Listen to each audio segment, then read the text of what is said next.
নমস্কার বন্ধুরা, আজকে আমি বানিয়ে নেব লাল ডাঁটা আলু আর কাঁঠালের বীজ দিয়ে চচ্চড়ি। খুব সুন্দর একটা চচ্চড়ি বানিয়ে নেব। তার জন্য দেখুন, সবার প্রথমে এদিকে কড়াইটা বসিয়ে দিয়েছি।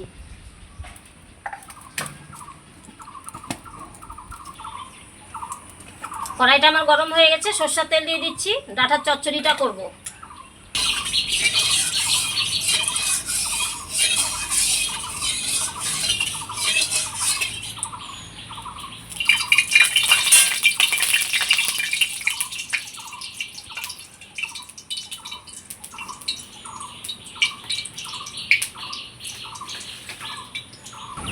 আমার তেলটা খুব সুন্দর গরম হয়ে গেছে, এইবার আমি ডাঁটাগুলো ছেড়ে দিচ্ছি।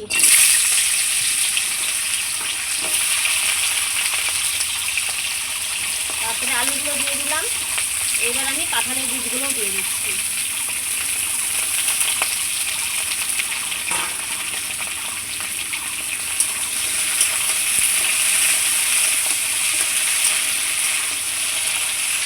ডাঁটাটা আমার খুব সুন্দর করে ভাজা হয়ে গেছে। দেখুন, হলুদ লবণ ছড়াই ডাঁটাটা ভেজে দিয়েছি খুব ভালোভাবে। এইবার দিয়ে দেবো আমি লবণ, একটু হলুদ গুঁড়ো,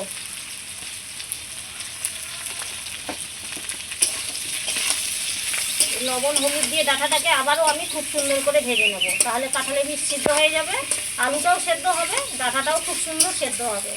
আর এই লাল ডাঁটা তো খুবই ভালো লাগে খেতে, ভীষণ মিষ্টি, খুব তাড়াতাড়ি সেদ্ধ হয়ে যাবে।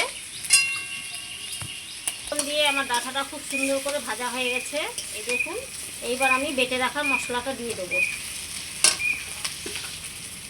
এর মধ্যে আছে সর্ষে, কাঁচা লঙ্কা, শুকনো লঙ্কা আর কয়েক কোয়া রসুন।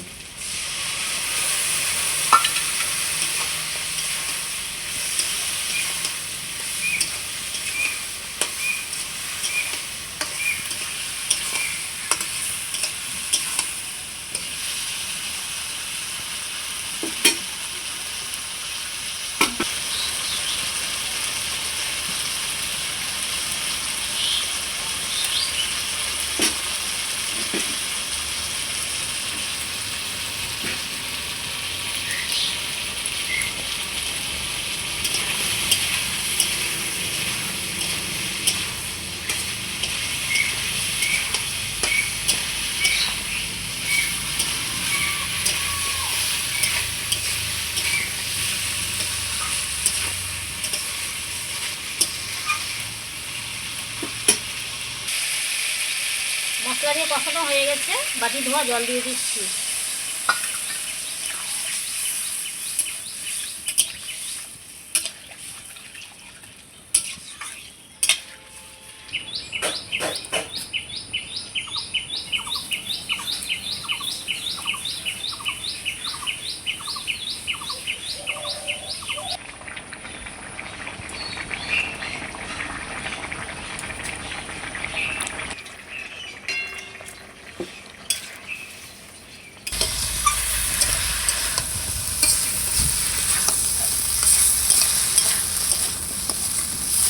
এই যে বন্ধুরা দেখুন, আমার লাল ডাঁটার চচ্চড়ি হয়ে গেছে খুব সুন্দর করে। দেখুন কত সুন্দর হয়েছে, কালারটাও কত ভালো এসছে, ডাঁটাটাও খুব সুন্দর সেদ্ধ হয়ে গেছে।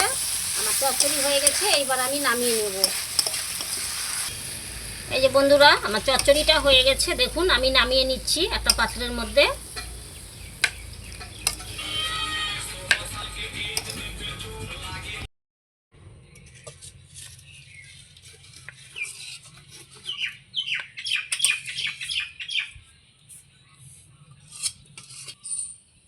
এই যে বন্ধুরা, আমার লাল ডাঁটার চচ্চড়ি হয়ে গেছে। এদিকে কাঁঠালের বীজ আলু দিয়ে খুব সুন্দর করে চচ্চড়ি বানিয়ে নিয়েছি।